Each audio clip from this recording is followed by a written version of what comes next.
consider possessions for whatever reason makes the most sense to you. And, spirit works in mysterious ways sometimes.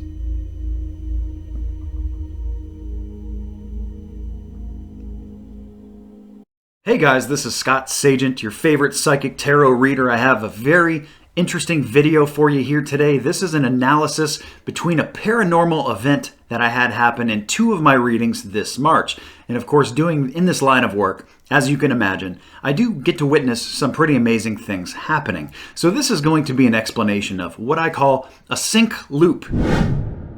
Many of you are familiar with my little list that I post a couple days before the readings post. It basically shows what sign is getting what reading, what kind of extra readings, and all that good stuff for the month. Now, what you may not know is how I come up with that list, and that is a separate spread, a pre-spread, if you will, that I do before my actual recordings. And that is Spirit's way of letting me know what signs need to get what.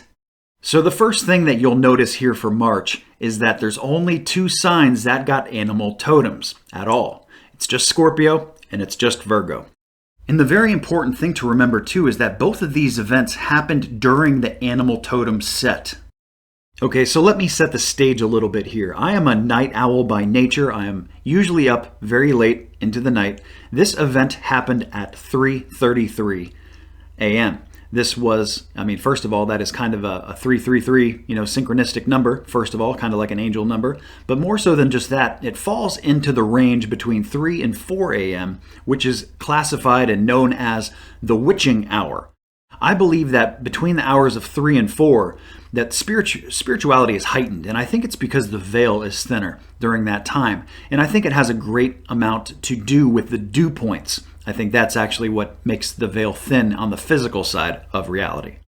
Guys, the last couple minutes of this video will blow your mind. But if I don't hold your hand and walk you down this path and show you all the moving parts, you won't understand quite how magical and rare and special that this event really is. So now let's jump over to the Scorpio reading during the animal totems, where the future event in Virgo was foretold.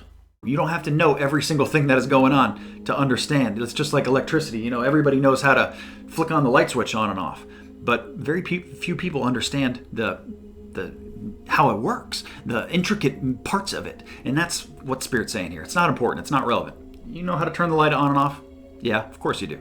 Okay, so now we're going to jump to the Virgo reading, which was recorded the next day. Wasn't even recorded the same day as the Scorpio reading, which I am a Virgo. It's very interesting that Spirit has chosen to use Virgo as part of this loop, probably to make sure I noticed it, because I do pay attention to my own reading as well, just like you guys do. And I am very analytical by nature, so I catch a lot of these things, and I think that's why Spirit throws so much of them at me. And I think a lot of other people can catch these things too if they have their eyes open and are looking for the signs. But the Virgo reading for March was very interesting because it was percussed and shelled with so much angel activity. Basically, the angels were saying and making it a point to show how active they are. So it's basically the angels saying, look, we're trying to help here, and we don't know what you want because you're not letting us know.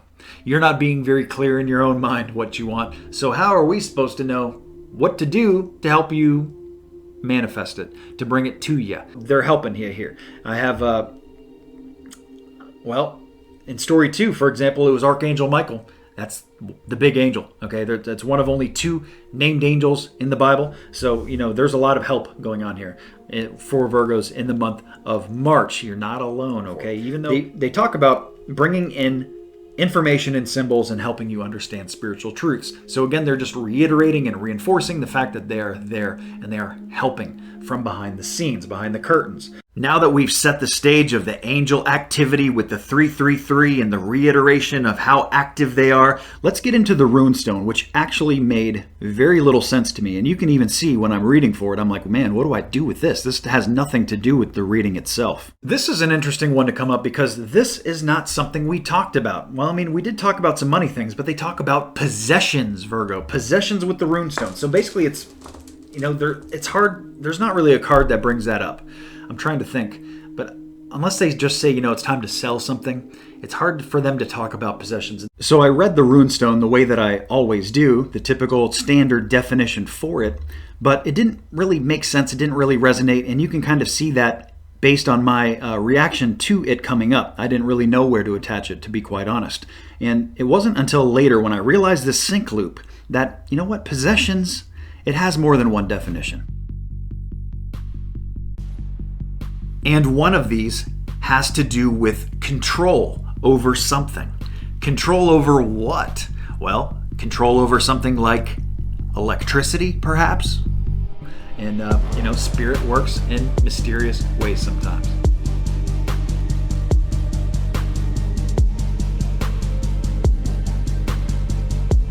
And my power just went out. When we go dark, it looks like there's still light going on, maybe through a window or something like that. It is not. It is 3:33 in the morning. It is dark. What you're seeing there is my ring light. It is connected to my laptop. It is the light that I use to kind of take the shadow away from the hat when I wear my hat frontwards. It creates a terrible shadow for videos, and this light helps. I kind of angle it downwards, pointing upwards, so it gets under the brim of my hat and gets rid of that shadow. So that light is the only light that stayed on because it's connected to my laptop, its battery. So the battery of the camera, the video kept going, my audio kept going because it's plugged into the laptop, as well as that ring light. Everything else, as you can see, except the candle, went dark. And don't forget what I was saying, when the power actually shut down. And, spirit works in mysterious ways sometimes. Spirit works in mysterious ways. Holy cow. What better time or more opportune time could the power possibly have gone dark? I did end up concluding the reading in the dark. I was almost done. And just something told me to just keep going and just finish it and get it done. And that's what I did. However, let's go back to that animal totem for Virgo. What was that animal totem after all? Oh, that's right. It points us right back to the loop. I must say, this is the first reading I have recorded in the dark. And this is for the animal totem of Scorpion, guys. Scorpion coming in for Virgo. So stinging. That's why they say take that emotional high road. You can really sting some people here. You want to be on the mature side. You do not want to sting people that don't deserve it. Just handle the Scorpion lightly. It could be Scorpio. Some of you may be very connected to Scorpios, or they may be referencing the Scorpio here.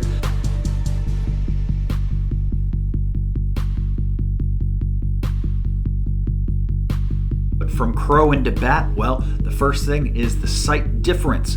Bats, nocturnal animals flying around with the echolocation, they don't see very well. So that's Spirit's way of saying right now, you don't have to see the way through. You don't have to know every single thing that is going on to understand. It's just like electricity. Everybody knows how to flick on the light switch on and off, but very few people understand the how it works, the intricate parts of it. And that's what Spirit's saying here. It's not important. It's not relevant. You know how to turn the light on and off?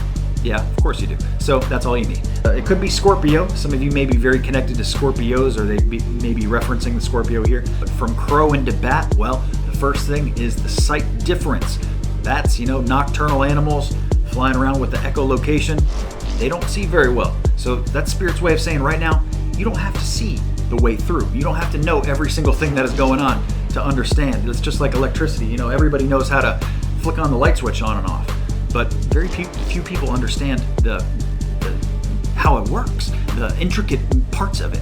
And that's what Spirit's saying here. It's not important. It's not relevant. You know how to turn the light on and off? Yeah, of course you do. So that's all you need. It could be Scorpio. Some of you may be very connected to Scorpios, or they may be referencing the Scorpio here. So some people may try to debunk this, saying, oh, well, the electric company, they do grid switches and things like that late at night where it won't bother people and so forth. And that may be true, but that is not what happened here. And I know that because I talked to my downstairs neighbor who witnessed the sound of the transformer blowing down the road from me. He works nights also, so he was outside actually when it occurred. He heard the transformer blow. So there was no storm going on. No, there was no wind. There was no reason for the transformer to blow. However, it did at 3:33 a.m. So what does it all mean? What is the significance of this event? Well, basically, there is a higher power.